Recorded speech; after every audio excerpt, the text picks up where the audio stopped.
May we know how you are preparing for the impeachment, sir? Are you getting or hiring extra legal minds to advise you? I've been talking to my legis every now and then. In fact, I've been also consulting to some lawyers.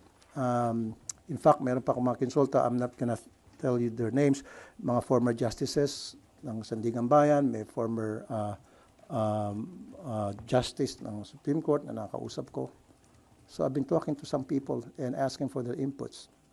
Bakit, sir? Ba't kinakailangan niyo, sir, na ganun karaming i-consult niyo? Because this is my first time na maka-attend o maging senator judge sa isang impeachment hearing.